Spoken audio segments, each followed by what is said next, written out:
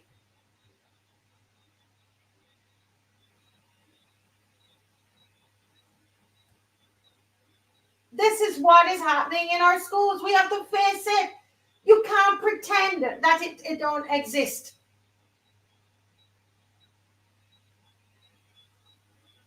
We're talking education reform and talking up in our nose and no. Huh? And we have gangs within the schools. We're not addressing it. The teachers have no power.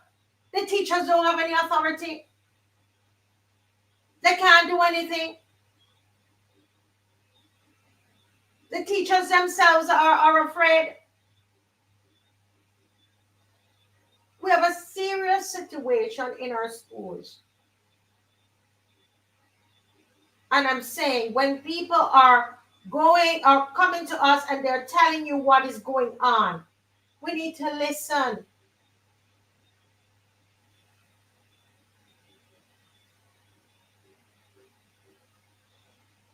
Right, the school checks yield weapons. It is being alleged that the same boy that got stabbed, who was bullying the children and part of a gang, and when the child couldn't take it anymore, the child stabbed him, which that child should not have had a knife at school. But these are the weapons the children carrying to school. It's right there.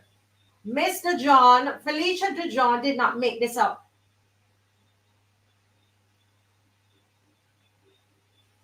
This is what is happening in our school.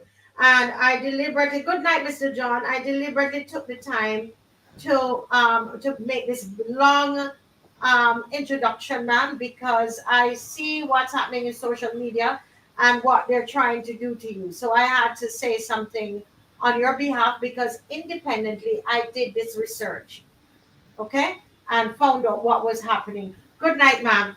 Welcome to the Master Good night, Marcia. Good night to your listeners as well. I really enjoyed the first presentation, and he speaks truth to life, that you are the voice that is much needed, because there are times that when we come out and we speak on behalf of others, it always appears that we're doing other things. But I think it's important that people understand the level of work that advocates have to endure, because it's really about advocacy, whether it's politically or not, but it's always been about advocacy for me, first and foremost.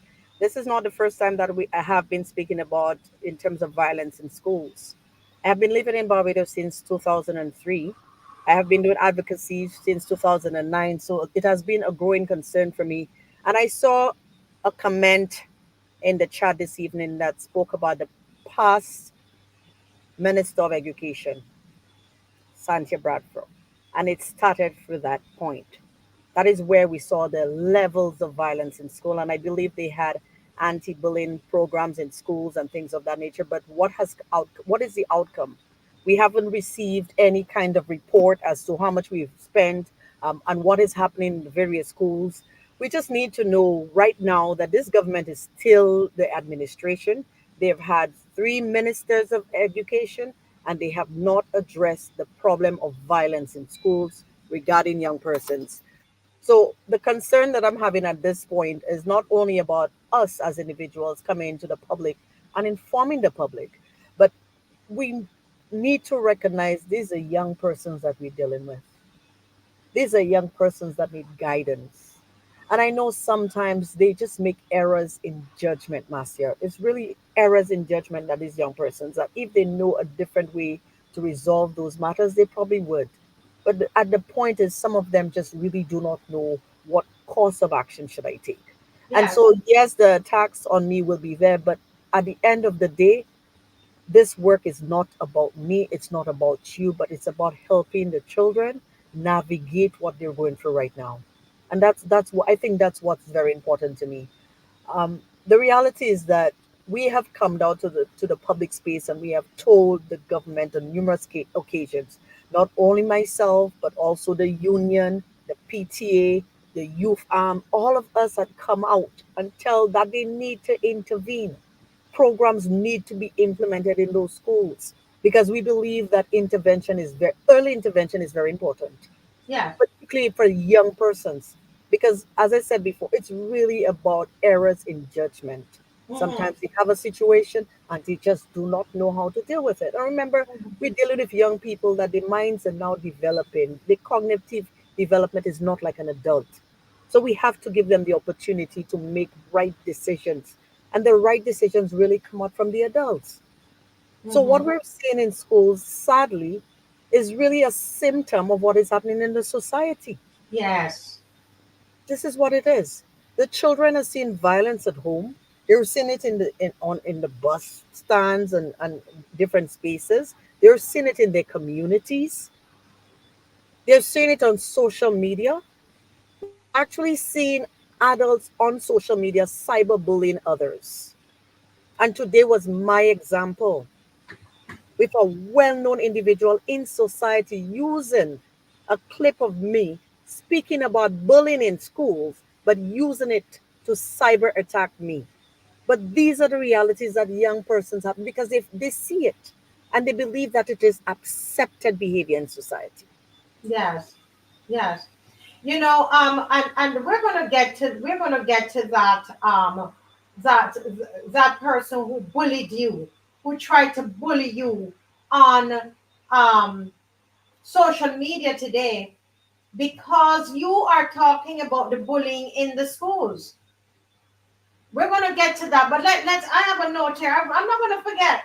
I'm not gonna forget. We're gonna get to it, right? But Mr. John, I know that you took your time and you went down to on Alexandra School on a Monday. On is it Tuesday morning? Yes, Was I it? did. I went immediately when it um, occurred the following day. I went there. Actually, I went there the same day. I'm sorry. My apologies. I went the same day. And when I got there, it seemed very quiet, which is very strange because the news came out and said that somebody got stabbed, a student, and parents started calling me because I gave my number publicly. Parents started calling me. So I rushed up to St. Alexander's School. And when I got it was very, very quiet. And I thought that, it's a bit strange. I would have thought that something like that, the students would, parents would be come in. And it was a little bit after 2. Then I saw some parents come in parking to collect their children. I was like, "Are you okay?" And one of the parents like, "What are you talking about?" I was like, "Well, something happened. An incident occurred there." Many parents did not know. Many parents, and there were other parents that came in because they were alerted. I remember specifically there was a parent crying, and I asked her what is going on, and she said, "Well, my daughter, this is her first year, and she's been bullied." And I thought it was her. I thought she was attacked. And people don't understand these are lived experiences that people have and how traumatizing that it is. And the ministry is telling the public that the school was closed. The school was not closed. I stayed there. I observed. So one of the things I tend not to do is to take third person's experience. I like to experience things for myself. I went to observe on my own. The school was not closed. Mm. The students were still there and parents were collecting the children like a normal day because they were there up a little bit after 2. But the ministry is sending a memo out to say that school was closed at 2. I don't know what school they're talking about because I am right there, standing right there. Mm. And I think that's the element of transparency and accountability. We need to be more transparent, more honest with parents. And I think, Marcia, sometimes I feel that way because I am a parent. Mhm. And I would like to know. I know my children are very And young. I must say, you're a parent, and I found out the other day you're a parent, not with your children in private school. Your children are in the public school, Yes, and they I are. know you worry for them as well. I worry to the point that it could happen to any child. And I think when people go on social media and make it political, they have to remember that most of us have young children around us, whether it's our children, whether it's our nieces, it's a family member, and anything can happen to that child. And you're not there to protect them. That's the reality. That's the Yeah. reality a lot of parents feel right now. They are not there to protect their children. So that Look at this. Let's look at this because you're talking about parents, and you have always been an advocate for parental rights and so on. And I think that one of the things that Miss Dujon is saying is that we have to develop a better system, on how to inform our parents on what is happening. And I think these are just basic things that that she's asking for. So while the search was important, it was important that there is a search at the school and children are searched. I think, Miss Dujon, one of the concerns that you had was that no attempt was made to even say to the parents that the children will be searched. We know everybody won't see their email and everybody won't see the chat and everybody, but these are things that we would believe the ministry would put in place, because you see, you have to work as a parent and a school. It's not just the school. It's a partnership with the parent and the school, right, Mr. John?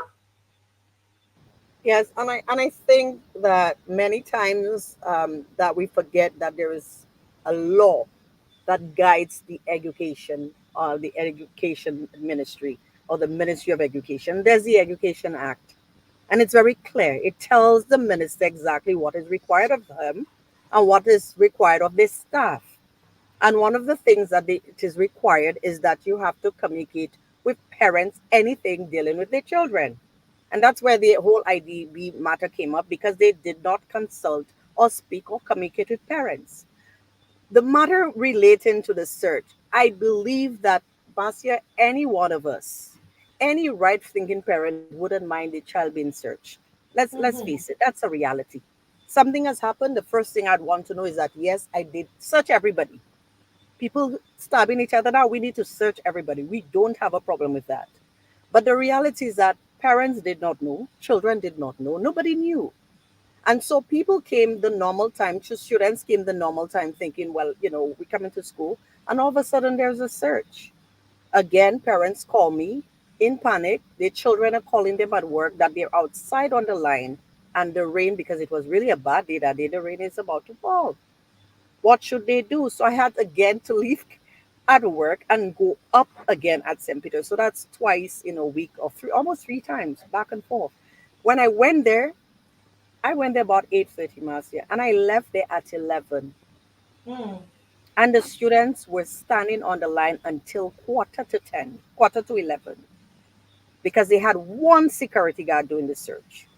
Again, let me pause and say this again. Here again, Miss Dujon, and this is my challenge with the Ministry of Education, and I'm putting the blame there. If it is that something has happened, let's reason. As I said, we're going to talk about this tonight as a family. Let's reason and talk about it. So something has happened at Alexander School. We know, okay, we're going to search the people's children. Okay, how should we go about this? The first thing we need to do, inform the parents. Will everybody see it? Everybody might not, but you know what? We cover our tails and we inform the parents that this is going to happen. The second thing is, if you have a school, most of those secondary schools, Mr. John, they have probably up to 1,000 people, 1,000 students, because I know, because we've had to deal with them with the hush movies, right? And you're going to bring one person there to search the bags, and no right thinking person could think that something is wrong with that scenario, and so children would have to stand up over there for 4 hours with one person searching the children's bag. And then people complain when we come on this show and we talk. But that's a management issue, isn't it, Mr. John? Well, of course, it's a management issue, but again, it shows in terms of the levels of preparedness for the ministry. Something like that happened, and this is why I recommended that the ministry has very clear policies and protocols as to what should we do in cases of emergencies, in cases of violent incidents at schools, First of all, I also believe that the school should have taken at least 1 day for preparation, not have the students return to the same environment that was some of them were traumatized by. So just taking a day or two just to put things in place wouldn't have harmed anyone. But to have them return the next day in total chaos.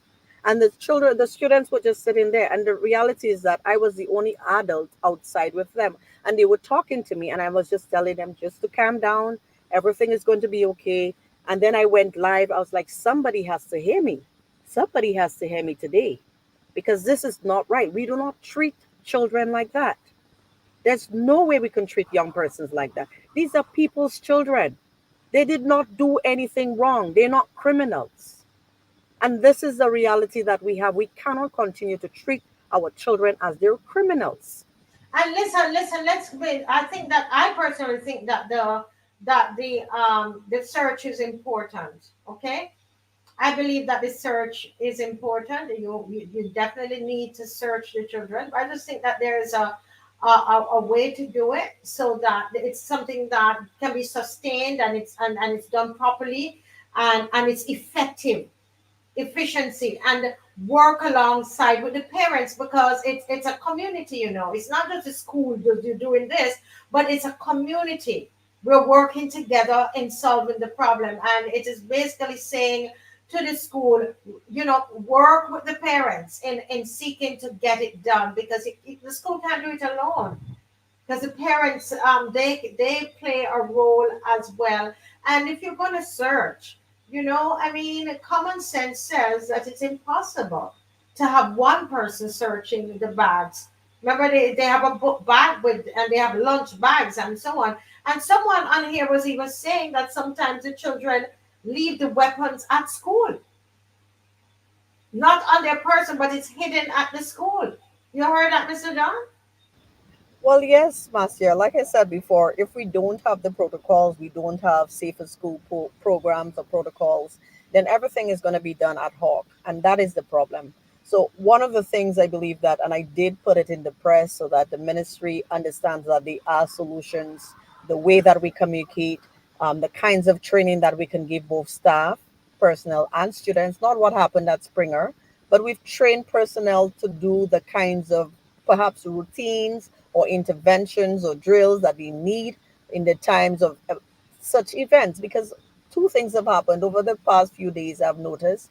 We had one stabbing at one school, we had another parent attempting to enter another school through violent forms, and now we're having a stabbing at school. And all those freak incidents, they were saying that there was no clear protocol, nobody knew what to do. So when I went to Hilda Skeet School, the teachers were there. They would traumatize the children. It was just chaos again because nobody knew exactly what to do, and not keeping in mind there was no security at Hilda Yeah. Skeet School. So Which that is is the another problem. issue. No security at the schools, right?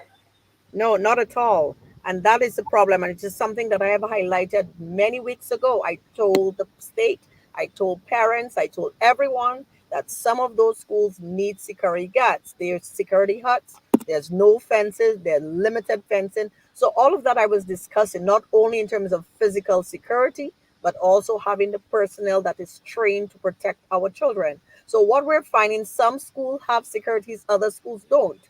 And that is the problem because all schools should be equal. All should have the same resources. So some schools are under resourced while others are not. And so that is the problem. And I think that the Ministry of Education need to get the act together.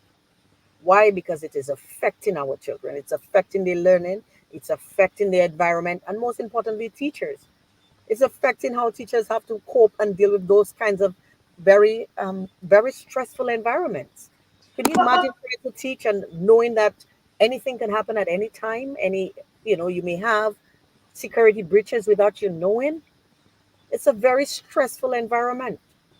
there's a guard now. Somebody's saying, and I think when we passed there, I can't remember if we saw a guard Yeah, there. there is But a there's gap a there. guard There now is. at Hilda There is. Skeen. So the question is, why can't we have a guard there at the school before something happens? And I think this is where, and this is what I think. This is why a lot of people are misunderstanding what Mr. John is saying because we're not accustomed to this kind of talk. What she's saying is that the parents, she's empowering the parents and said, parents, you have to rise up and demand better for your children. Now, Dave, put up that picture for me of the little boy with his face cut up for me, please. What are we saying is that when you send your good child to school, right? You dress them up and you send them to school. Hopefully you would have taught them how to behave, right? You send them to school. You expect them to come home like this? You expect your good children to come home like this? That you dress up and send them to school? The question is, when are the parents of Barbados going to rise up and say to the Ministry of Education, we are not sending back our children to school until there is proper security at the school? It shouldn't be a knee-jerk reaction now that children are searched. That should be now become part of what we do. Of course, putting the proper protocols in place, speaking to the PTAs, working to work with the parents.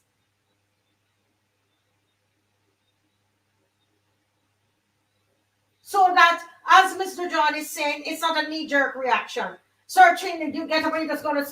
No, but that the parents, everybody understand this is part of what we are in. We're in a different situation. We showed you those videos. Some of those videos, like you rightly said, some of them were a long time ago, which we know because Ellerslie, the uniform is different. I knew that was a video from a long time ago. The point is that it has escalated. In 1 week, we had two children being stabbed, a parent going in and threatening a teacher, where people are walking around with guns in Barbados these days. What about if somebody did something like this to a child and then the next day a parent turned up there with a gun and there's no security? Parents, you have to demand more. Demand more. If they could find a guard to put in the scheme, they could put a guard at all the schools. Yes, they could. But look at this child. How would you feel that your child come home, leave school like this? Huh? You get a call and this is how you go to school and see your child. You know that these marks and so on is in this child's face. In their face. Huh? How you think that is going to come out? That's going to stay in his face.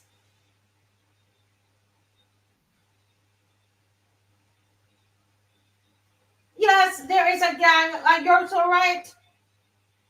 I know this gang that Agent Suffering is talking about is a gang now. After school, they rape and rob the children of their money and cell phones.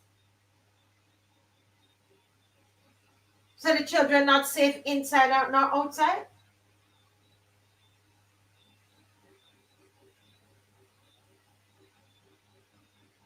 Wow. But back to you, Mr. John. I think she dropped out there. I'm still here. I had to change devices. Okay. Yes. Right. And I, as I said before, and you hit the nail on the head in terms of parents. Parents have to voice their opinion on issues. Parents have to get in contact with the PTA and voice their concerns, because it's a very serious matter. You have a right as a parent to ensure that your child is safe at school. That is your right. And that is the right of children as well. So if the Ministry of Education does not really understand that children do have rights, not only to be educated, but also to be safe at those schools. And part of being safe is to ensure that people don't infringe on their rights. Nobody has the right to violate a child, whether it's physically or otherwise. And this is what we're seeing. If there are, in fact, gangs, then we need to know that. To how do we deal with it? Because it wouldn't just go away, Marcia. It just doesn't just go away. We have to deal with those matters head on so that our children could be safe, and those that are involved, they get the intervention that is required for them, because there is hope. We cannot just discard them and just throw them aside. There's still young persons that they can be rehabilitated. So we cannot just dismiss those children that are engaging in those actions. But if we don't intervene early, Marcia, this is where we're going to have the problems with. And I think the time is now for parents to stand up and request that the Ministry of Education does its job. Yes. We're not saying it for any political accolades or anything of that. We're saying it because it is necessary at this point. And I'm saying it and I'm appealing to parents. What I observed when I went across the island looking at schools, I think the ministry need to do the same thing. Go around in every school, every single school, and ensure that the school is safe and conducive for all children, not just some. We cannot have an environment where some students or some schools have security and others don't. Mm-hmm. What are we saying to the children at the school? What are we saying to the teachers? That they don't need security as well? They do not need to be safe at their schools? And I think that the president of the teachers union gave over 20 schools without security. And the parents, you see it.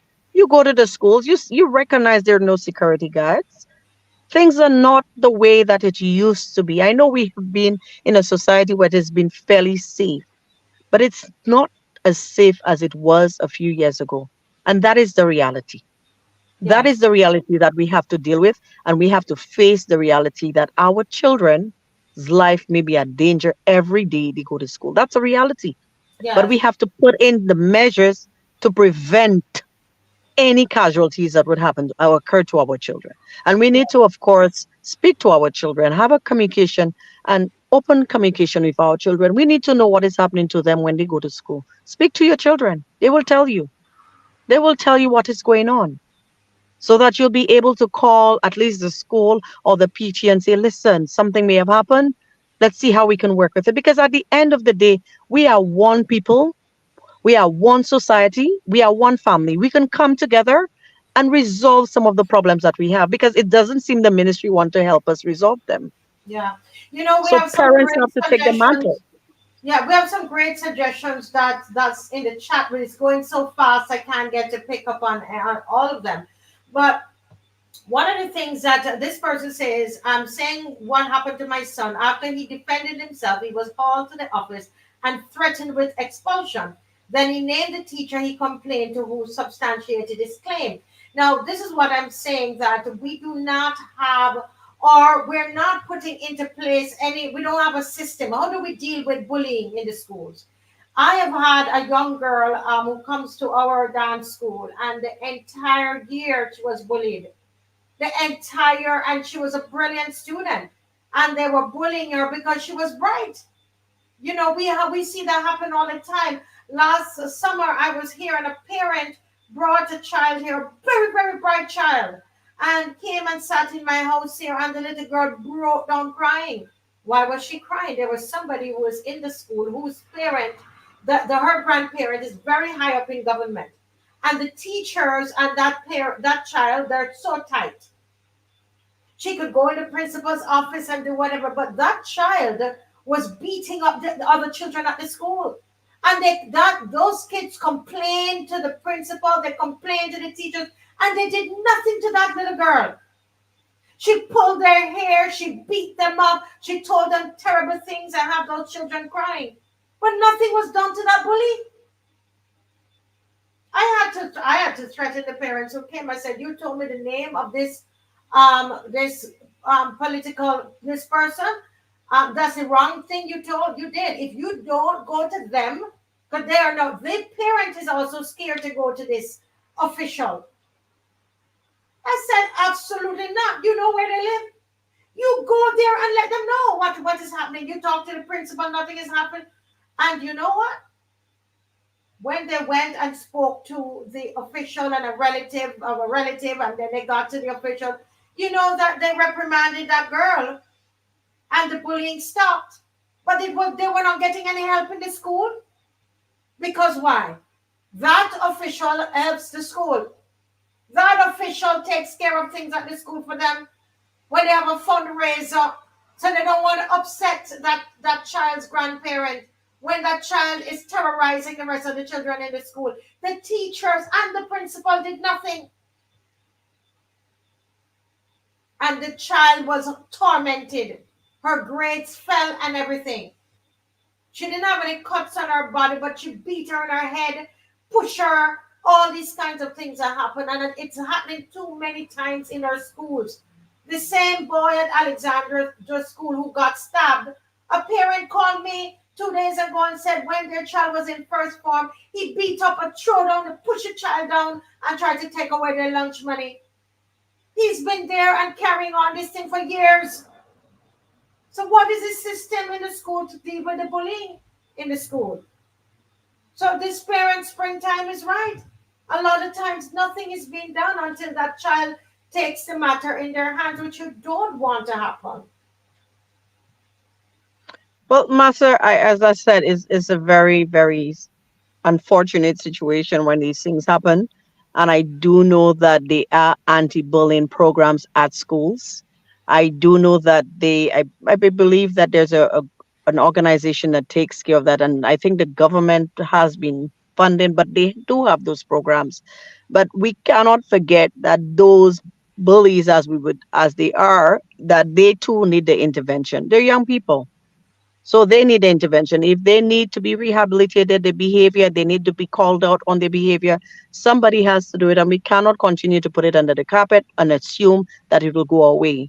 Because you know what happens to bullies when they're young? They develop to be adult bullies. That's all that happens, and it becomes worse. And I just want everyone to understand that even us as adults, when we are bullied, we almost know how it feels as an adult. So we can almost imagine how children feel when it happens to them. And they're even more vulnerable than we as adults. So I think that the whole society has to look at it in terms of we're telling children do not bully each other in schools, but at the same time, we have adults on social media that are bullying other adults because they may have other political persuasions or whatever that it is, but they do it openly. And I think that is the problem that we have. If we are dealing with those problems, we have to tell. And I think parents as well, if you know that the child engages in the act, please, it's not something good, because psychological bullying, physical bullying is just as bad. It's just as bad. We have to change and reshape how we deal with each other, particularly in the world and the space that we are living right now. We have a better knowledge of how the impact of psychological abuse, because bullying is a form of abuse, and we have to accept that.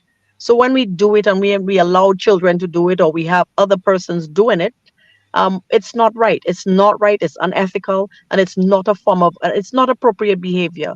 And so if parents, you recognize that the ministry and the teachers and the principal is not taking your case serious, I would advise you to go to an attorney. Get your legal attorneys, or get someone, or contact me, because it is against your right. It's against the rights of your child. It is a form of abuse. Abuse is not only for adults. If a child is abusing another, you have a legitimate right to speak up and say, listen, if you're not taking this matter serious, I'm going to the legal authorities. We have to take this matter very serious, because we have seen what it has done. And the reality in Barbados, we have had children that has died on school compounds. That is a reality. So we have to deal with it. We cannot continue in that light. This is the second week of school, and we've had 2 violent incidents in schools. And if that has not been a awakening call for all adults in this society, I don't know what would.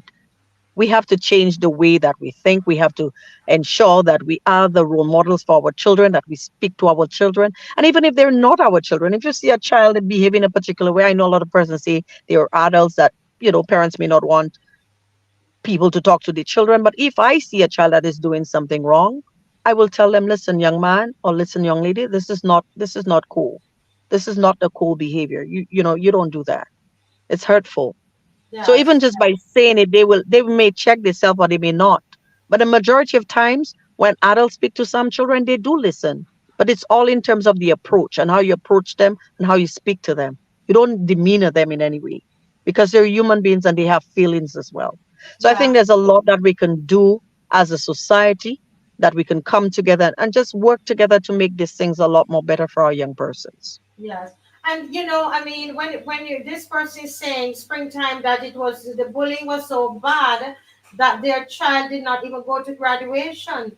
Did you see we and this is the thing, you know, springtime, that why Miss Dujon, and I'm speaking up for her because what I love about what Miss Dujon does is that she gets up off of her laurels and she goes where the issues are. She goes down to Alexandra's school. She's not sitting and waiting for somebody to tell her anything. And she's reporting on it, and people are teasing her. When you're saying here, because of bullying, your son did not go to graduation. Can you imagine? Think about that. Huh? Her son could not go to graduation because he was being bullied at the school. The little girl, her I told you about, the wonderful little girl, very, very smart, and her grades dropped. You know, she was getting in the 90s, go down to 70s because she was scared to go to school because of that uptown bully that was bullying her. Right? Because they're not all people in what you call ghetto communities. You have those that they believe that they have power because of who their parents are, and then they bully people, right? So the question is, the thing is that we have to take it seriously, and here it is. Mr. John made mention of this on the on Facebook, and Peter Wickham, I'm going to call his name because I'm really not afraid. Peter Wickham decided to make fun of Dujon. And what was he making fun of? Her accent, because she said bullying, and it sounds like she was saying bullying.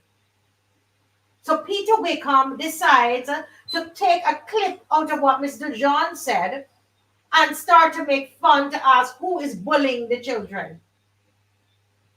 Teasing that because her accent, yes, she was born in St. Lucia, and her accent is different from yours, Peter Wickham.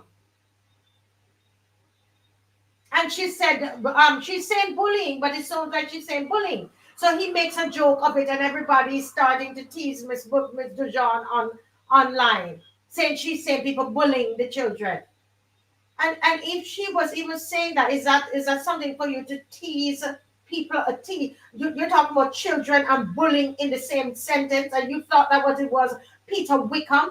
And you, of all persons, you should know the difference between bullying and bullying.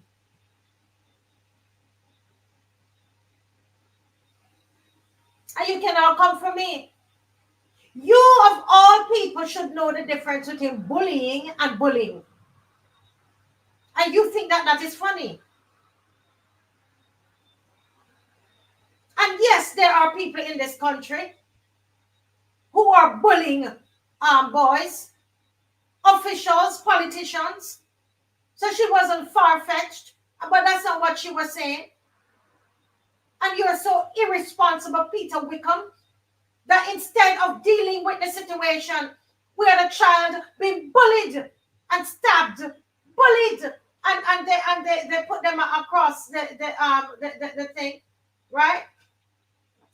Right? And bullied and they bully him across the thing and killed him. Huh? Disgraceful of you, Peter Wickham. That's all you could see. You didn't foresee that somebody was going to be stabbed at Garrison. Or the little boy who died at Alexandra School the other day, a couple years ago, from First Son, where they're bullying him and he run across the road. Some of you, all the only bullying that you want people to talk about is when boys are in school, or if somebody is transgender and everybody decides to bullying them. That is wrong too, but that's not the only bullying there is. A lot of you in the LGBTQ community, that's the only time you want to recognize bullying. When it has to do with children who say they're coming out and the rest of the children turn on them, which is bad too. But that's not the only form of bullying. You're disgraceful,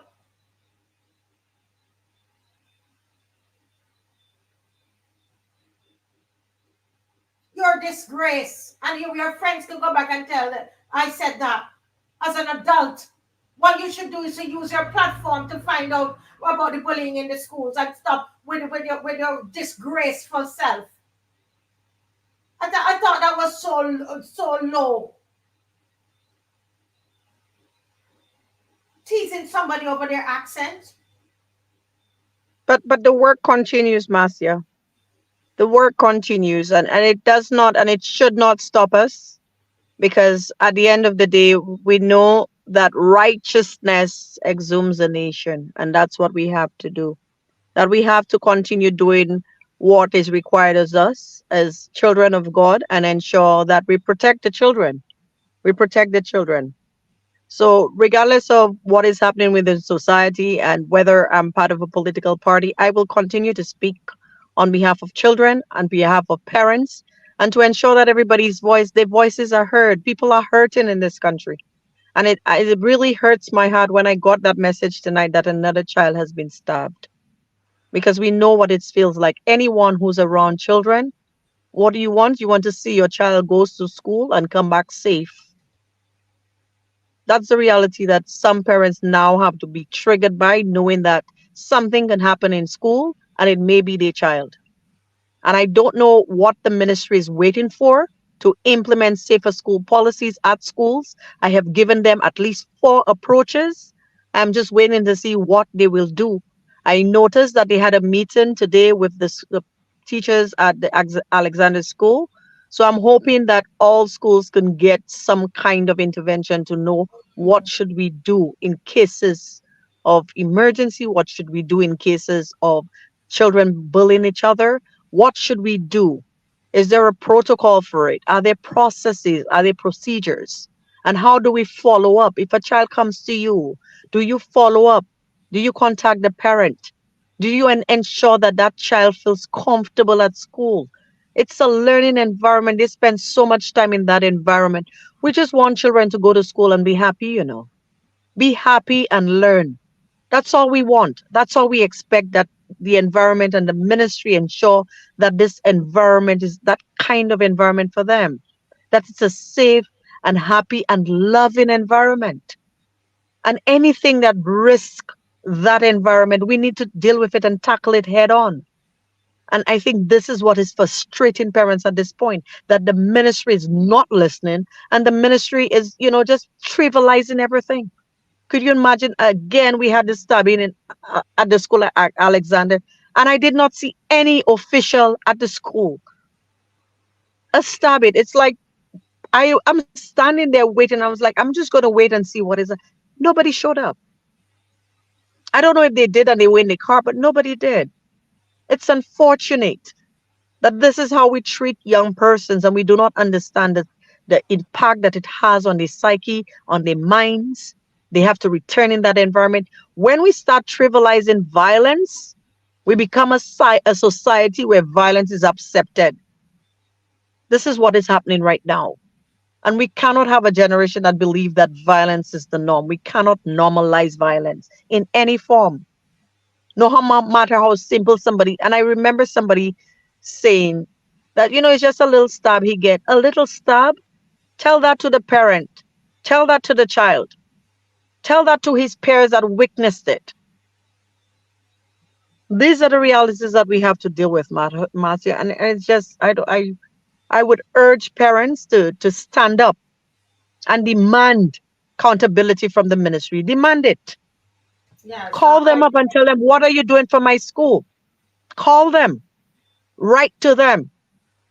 See what is happening. When you go to the school, if you get the opportunity for the PTA, speak about it. Yes. It is your right. Yeah. Guys, the lines are open. Well, the line and not lines. We only have one line. So feel free to call in and with what are your suggestions on how to deal with bullying in the school? So we've talked about the problem, but what do you have any suggestions on how to deal with bullying? Somebody who is not able to call in, he is saying here. Let me just read. Good evening, Mrs. Weeks. We need preventative measures to save the children from themselves. early intervention is needed. However, the idea of having increased security of schools with minor children should not be reactive and not be haphazard. And that's what Miss DeJean is talking about. So let me see if I can catch his call here tonight. Yes, good night, caller. Welcome to the Marcia Week Show. If you could just turn down your devices or turn off your devices. Good night. Welcome to the Marcia Week Show. I used listening to you. I don't want to be truthful. Your show is a very nice show. And if Mr. Peter Wickham get a goddamn things, that is not nice. Because Mr. Peter Wickham is a nasty man. All right, okay, all right. Hold it. Don't call him any names on here. Okay, keep going. Yeah. Okay, but he shouldn't be doing that. He should be helping the children that are going to school. Yes, agree. And don't try to put things on the negative side. Correct. That is wrong. Yes. But you continue with the show, and God will bless you. Yes, Thank sir. you. Thank you. Any suggestions on how to deal with the bullying in the schools? Well, my suggestion is that the parents have to go down by all the schools and let the teachers and the principals know what they stand for, and when the children come to school, they want the children come back once a year. Yes. Because that was my choice.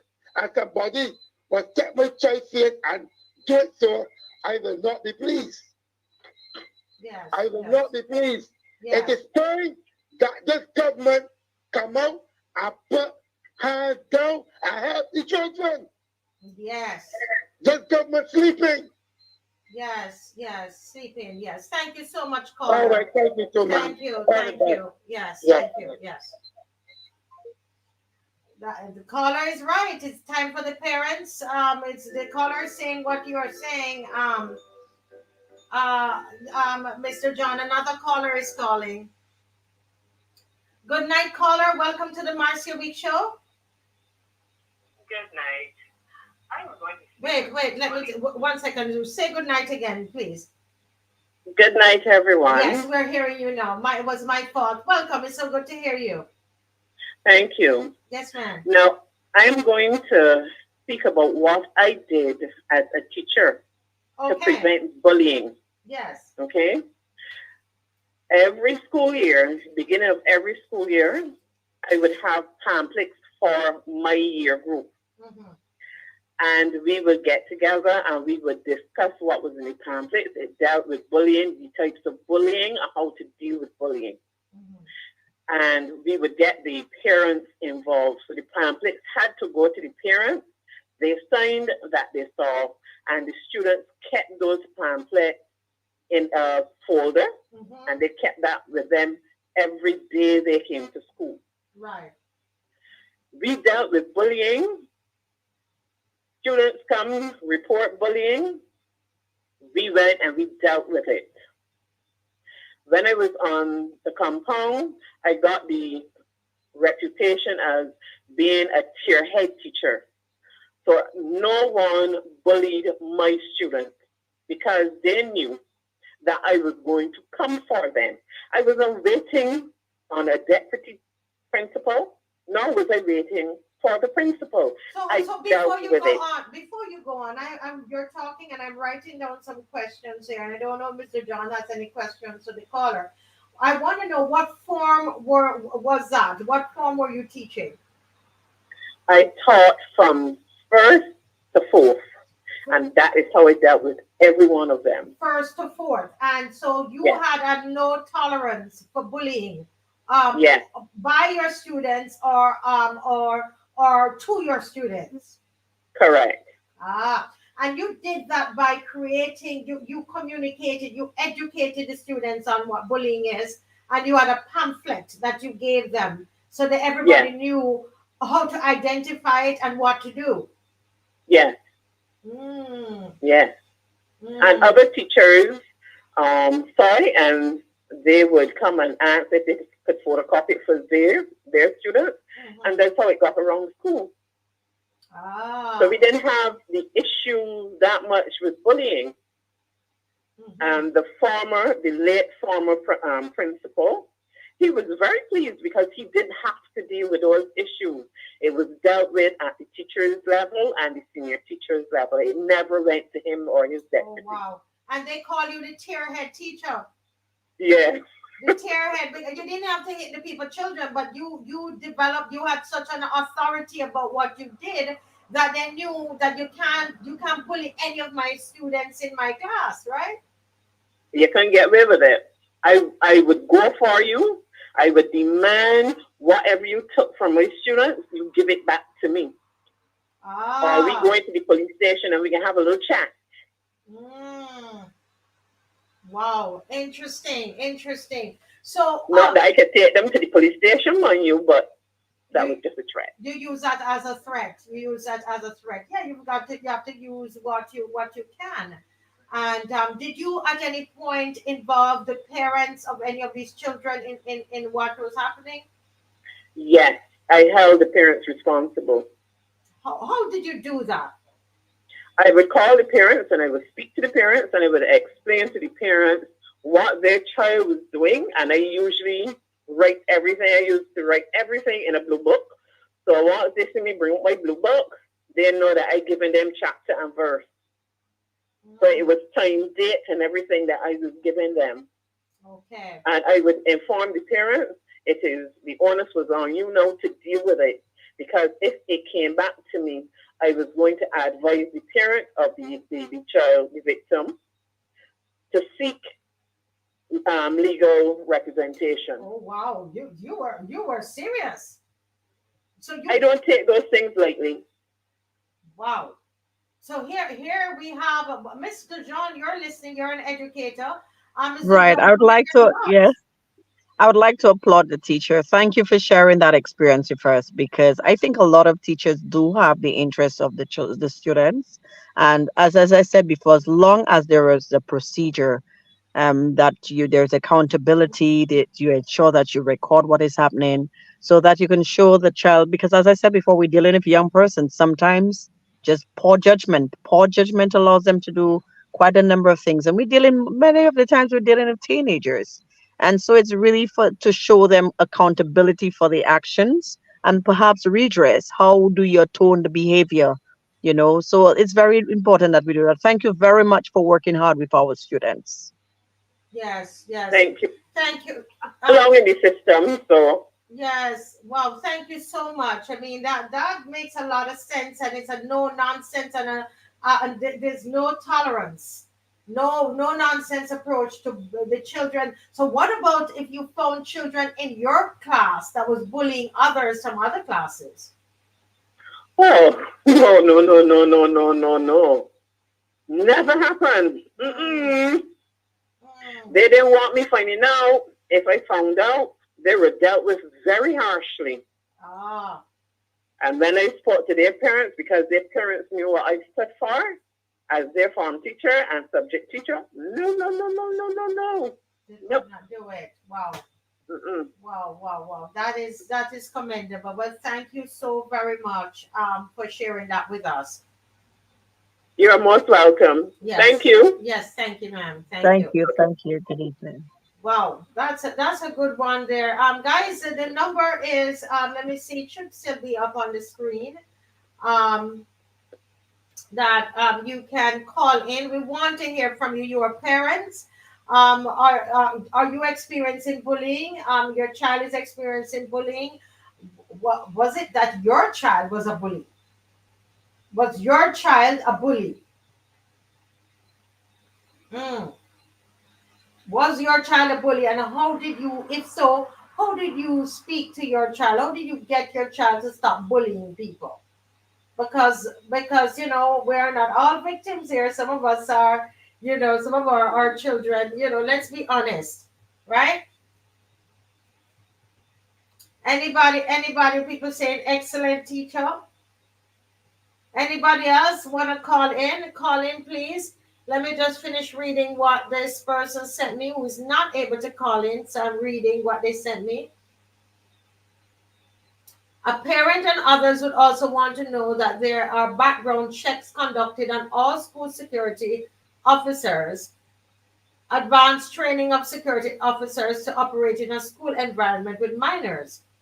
Yes, I agree that all officers are exposed and trained in the use of technology available, having additional resources in the close proximity to respond to incidents in a timely manner. So that's what we're saying, that you need to have some kind of communication with the parents on how you're going to do the searches, and well, who are the people doing the searches. It's not that it shouldn't be done, and it's not that you're waiting to get permission from the parents. It's just by way of information and to cover yourselves as well. And that's what they do. We say we're first world, right? And we're a progressive nation. That's what is done. It's not asking the parents permission, but it's informing them and letting them know who is doing it. Is it the police that is doing it? Are you getting a security guard? Supposing it is somebody that started to beat up the children and so on. You see what I mean? You've got to come clean and tell us who is doing what, when, and all of that. Okay, we have a caller, Mr. John. Good night. Welcome to the Marcia Reed Show. Hi, good night. Good night. Good night, Marcia. How are you doing? I am doing great. Thanks for calling. What are your thoughts on this bullying situation in school? Any suggestions?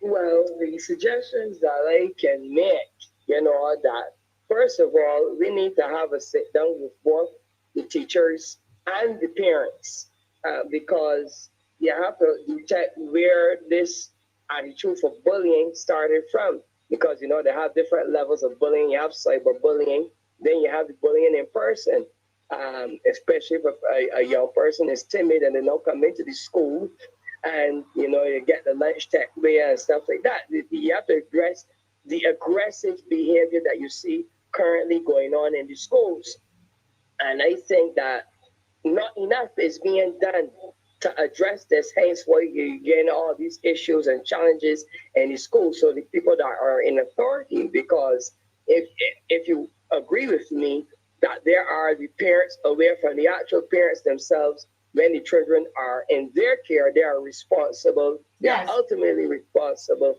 for the children's keeping and well-being. Yes.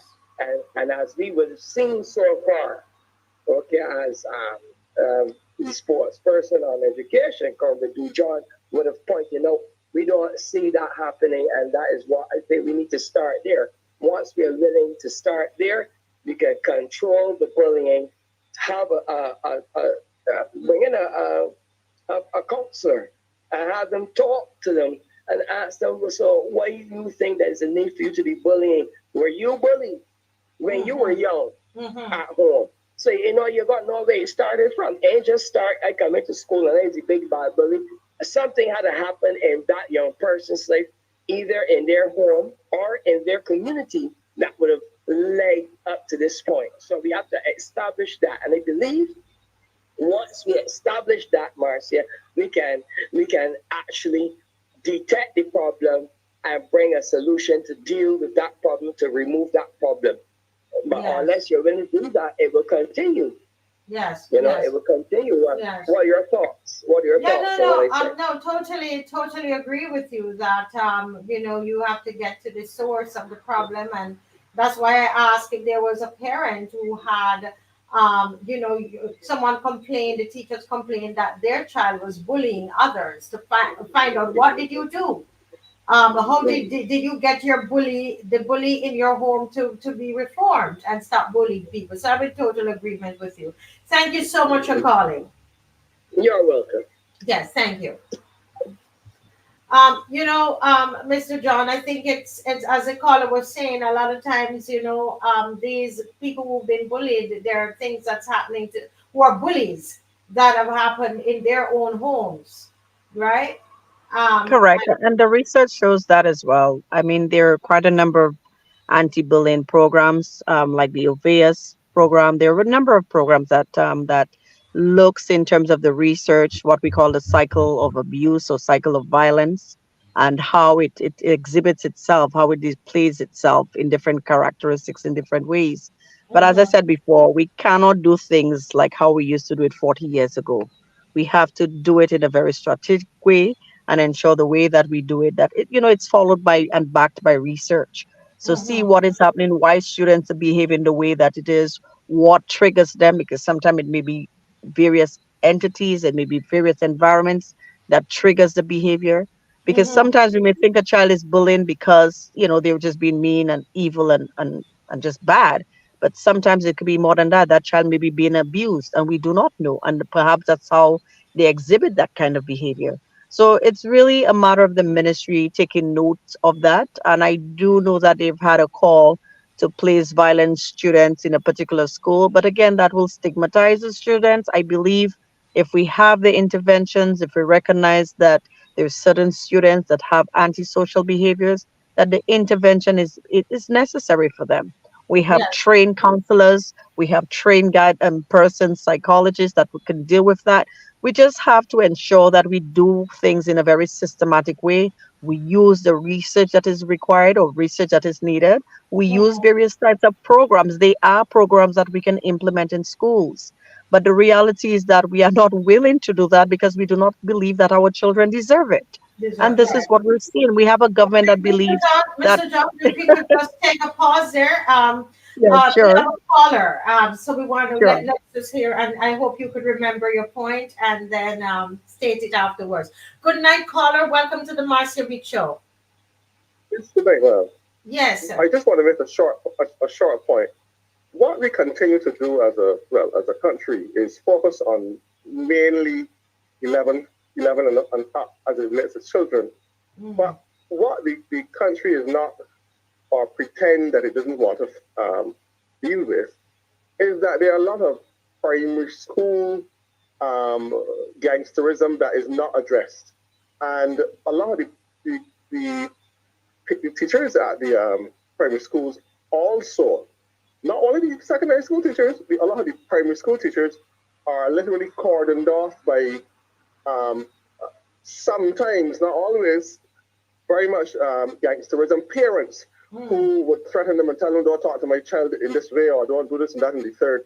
So once we are looking at issues that are happening at secondary school, a child does not start threatening and taking away lunch and being very devious like that out the blue. So what has to happen is that the conversation has to start, and the inspection of, as it relates to, even from as early as age 6, 7, going up to 11, children that literally lick the fuzzing out of others and give them a lot of unlucky blows, and nothing comes out of it, or things that really are out the norm as it relates to physical and things like that. So you cannot just address violence in children only at the secondary level. Yes. Right. It must be the primary school.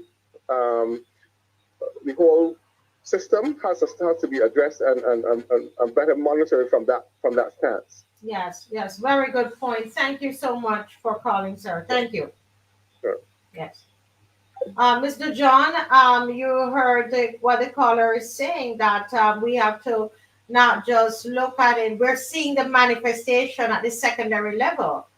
But your children are in primary school, and I'm sure you know that you have some of that going on there as well.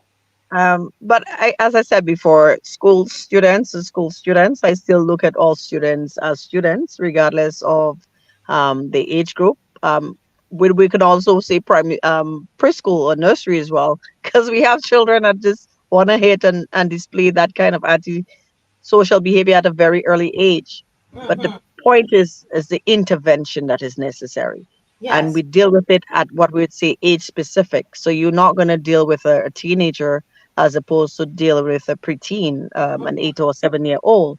So the intervention must be necessary and deals with it at the age of the child. So I believe, as I said before, I am not a trained child psychologist. I know there are plenty of child psychologists in our country. Some of them are willing to volunteer. Some of them are willing to come in and assist the ministry if they cannot afford it. But we need to get it done. And yes, I do support what the colleges said in terms of violence at primary school level. I did attend NAPSAC, was it this year? And at the security booth, they had almost shoe boxes of Caesars, different types of Caesars. So I asked the security guard, where did they get it? They're like, Mom, what do you think? I was like, these are primary schools children. They tell me, yes, this is where it's coming from. So there's a lot of conversation that we have to deal with. We have to recognize also that we're dealing, and I do not like doing that, but it's a different generational shift. What we were thinking perhaps as primary school children is not the same right now. So we have to deal with the period that we're dealing with and make sure that our children, all children, receive the type of intervention, and try not to blame them, because the role for adults is really to provide guidance. We're not there to punish children. We can punish them, but we have to guide them because they don't know better. We only punish when we think they know better. We have to guide them. So for us to say, well, an 8-year-old know better and a 16-year, no, they don't. Their mind have not even fully developed. So we have to deal with them and bring the intervention. As I said before, it's poor judgment. Even we as adults, we make poor judgment all the time. So we can imagine young people. We just have to provide the guidance for them. Do not ignore them, which is very important, because sometimes we say, well, that child's going to be bad anyway, so just leave them. And it's not going to help, because what is happening, that same child will turn out to be one of the major hardcore criminals in society that will affect the entire society. And this is what they say. If you do not focus on the young at this point, they will burn down the city. So we need to do what is necessary, bring the intervention, listen to them, communicate with them, provide them the guidance, because we are here. We have lived their journey, so we can provide the intervention. Speak with them so that they can navigate. The majority of children do not know how to navigate in this world right now. We have to help them. We have to show them the path, show them the right path, so that they can make better judgments when they get to the point where they have to make decisions. We have to help them with that, because the majority of times we're not with our children. So how do they make decisions? Yeah. So that's one of the things we have to teach them. That we have to do that. And because you're part of the society, Tamika Harper is saying the whole society seems to be so hostile, angry, quick to lash out. Looks like we all need therapy at this point. It's the strangest thing to observe. I agree. Not that we all need therapy. I don't know how is that going to happen, but it is true that the society seems to be very hostile, very angry, and it's like everybody, that is what is happening, and we're seeing it. School has just started like 2 weeks, and look at what is happening. A school had to be closed twice this week because of violence in the school. Think about that. A parent is going into a school to threaten a teacher, and in this time when a parent is going to threaten, listen, this is not just probably they might just slap the teacher in the face, although that is bad, but somebody might pull out a gun. We never know. Somebody here wrote, they said teachers can't authorize teachers to assist in searches, as they have the power of a constable when searches are carried out. And they're saying if you notify the parents, it would make no sense, as this is done randomly at the school plan. Now, when I say to notify the parent, I'm not saying that each time you're going to do a search, you're going to make an announcement of it. What I'm saying, the whole talk about searching children, you understand? We can't just get up and do it. That needs to be discussed at PTA, so you get the buy-in and the when I say the buy-in, because you don't need their permission to do it. But the best way to do things is have a discussion about it. Let there be communication going out. Send out a memo. That from time to time searches will be done. These are the people who will be doing the searches, whether it's a community police officers or we're going to hire security guards, something like that. Or the teachers, senior teachers will be trained on how to search. You know what I'm saying, Mr. John? Let there be communication so that no. I don't understand. It is the parents' right to know. Nothing can be done to children without informing the parents. It's the law. Parents need to know. So we don't have to tell parents each and every day, but I think it would be respectful and out of dignity that you tell parents, we're going to be searching the children. Just remind them that they will be searched and ensure that they know to come on time and basic things like that. This is we need to communicate with that because it's their right. It is their children, and they should know what are the procedures so that they can talk to their children. And Marcia, I think sometimes we tend to forget that children are still human beings. And could you just imagine randomly, like what happened at Alexander? We just decide to search children. It can traumatize some people. Well, I mean, It can traumatize some people. I think though that it Yes. could be it's on the letters because we need to every time we speak about it, we have to be very clear on what it's that we're saying. It is understandable that you're going to want to search the students there to ensure that everybody else is safe. That we because something happened. But what is very important is the way how things are done.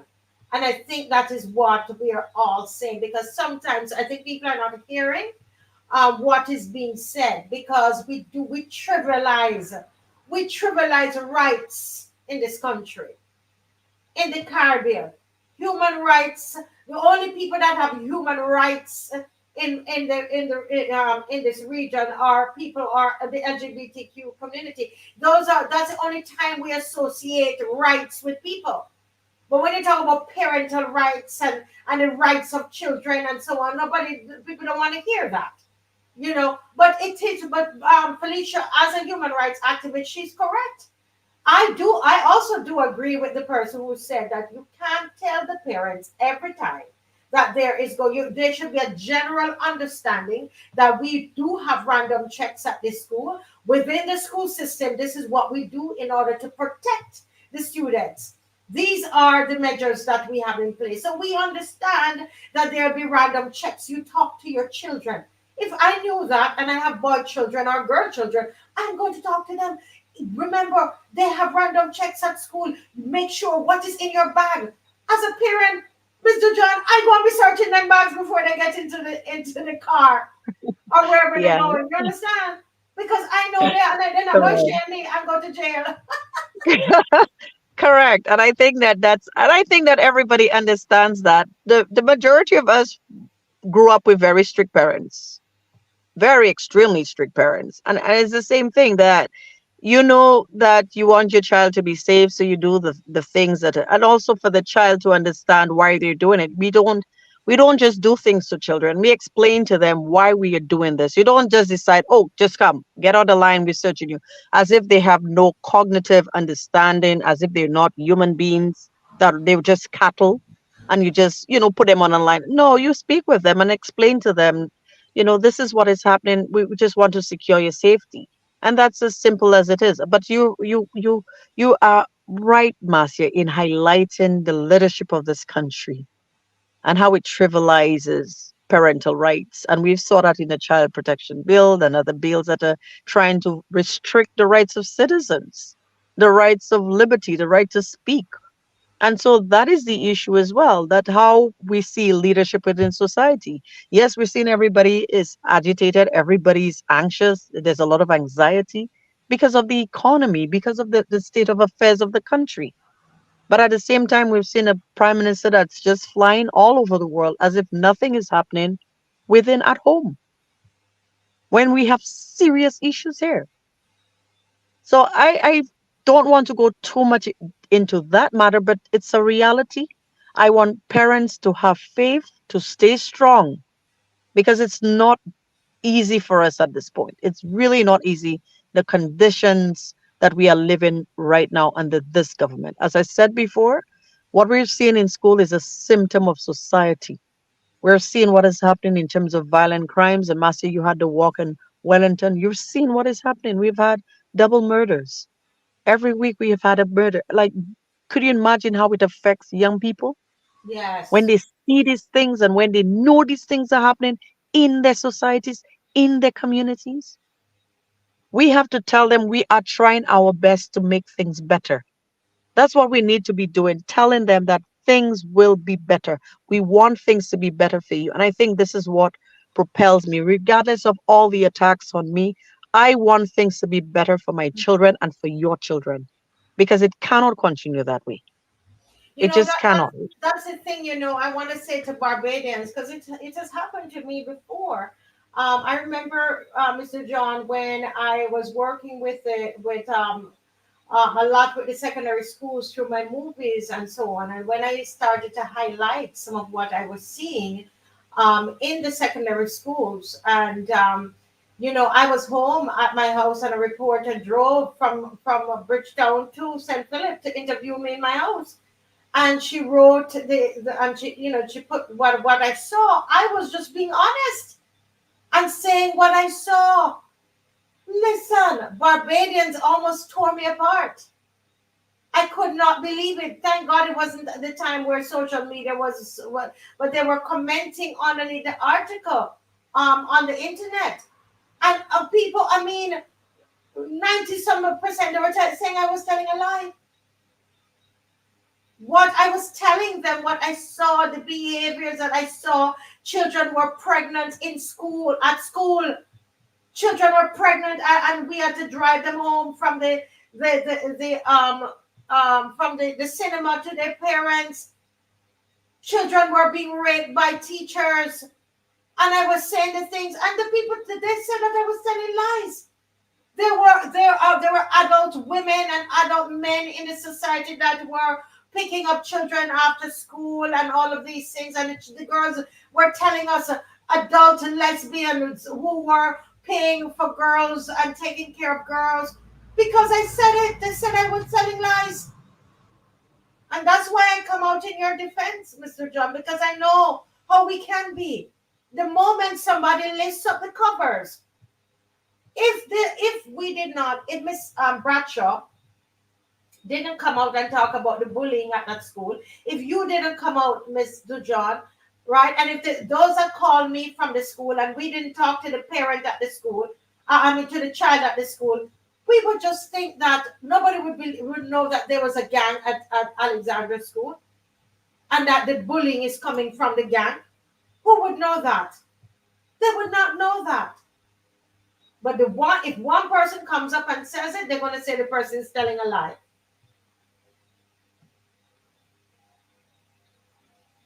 Yes? I just think that, and it's very difficult because when you think about it, the strain is going to be on young persons, and I know parents can be very alarmed knowing these things and hearing it, but it's the reality that your child has to deal with every day.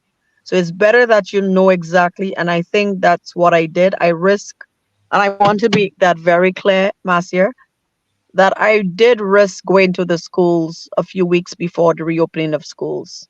Why? Because as far as they know, I need to get permission to go at schools when there's no one at the school.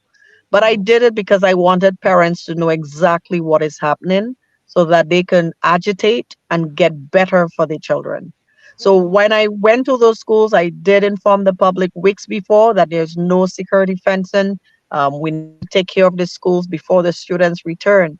It was not an issue that you're doing this because you want to do it. No, I don't really want to do it, but it has to be done because I want better for everybody that's around me, for every child that is around me, for any child that goes back into school. As a teacher myself, I would not want to be in an environment which is not conducive for learning, not for myself, nor my students. I want to be somewhere that is safe for myself and for my students. And so when we come out, it's really about ensuring that I know, and one of the challenges that I believe that the ministry does not understand the majority of times, and I think it almost that's if that we have to tell them, many parents are at work. They go to work. Most of them are not at home. So it's very important that when you make decisions that you understand that parents are at work, and sometimes you may have to do things a little better in terms of how you communicate with them. Okay, canceling schools when parents work and they do not know. The children that were online that morning, they went home and parents at work. And they took my phone. I'm going to call my mom because some of them didn't have cell phones. They're like, Mom, I'm going home because we don't know what is happening because it's total chaos. We don't know how long we'll be on that line. We might be there until 3 o'clock. And so the reality is that these are the kinds of things that we need the ministry to understand. We know it's a very difficult environment. It's a very stressful environment. We know the Ministry of Education and how much they have to work, and it's not to tap on the civil servants. I'm dealing primarily with the policy makers, the minister responsible for education. You have to take those matters seriously. These are people's children, and people are sensitive by the children, very sensitive, and parents work. And I did hear the PTA, national PTA president saying that parents should come and help. Parents do help. They do help. They work those jobs and they still get the time to do whatever the school requires of them to do. So it is sad that at this point that we do not understand the roles of parents and understanding and helping parents to do what they have to do. And it's also parents recognizing that it's also your duty to ensure that the school is safe when I send my children to the school. So we have to look at and do things in terms of remembering that it is a service that we provide in education. Ministry is a service that you're giving to students and to parents. So let us do it better for them. Let us do it in a way that we would feel comfortable, because I don't think anyone in that ministry would want to be in an environment where every other day somebody's stabbing in their workplace. Ask them that question. How would you feel if you were at work and somebody decides to stab each other at work, or somebody decides to breach security at work? How would you feel? So it's very similar to how children would feel or how teachers would feel in those environments. So let's Yes. try to make it a little safer for everyone. And while we close, and something that we did not make very clear, and it just came to me that in the spirit of truthfulness, because people might not understand, the little boy that had the cuts on his face, that what I was told by reliable sources is that there was a game that they were playing at the school, right? And he somehow, it is some game that has to do with money. They had to win money, all right? And that is how we ended up. Because I guess, the others, they're playing, I don't know, but that's how we ended up.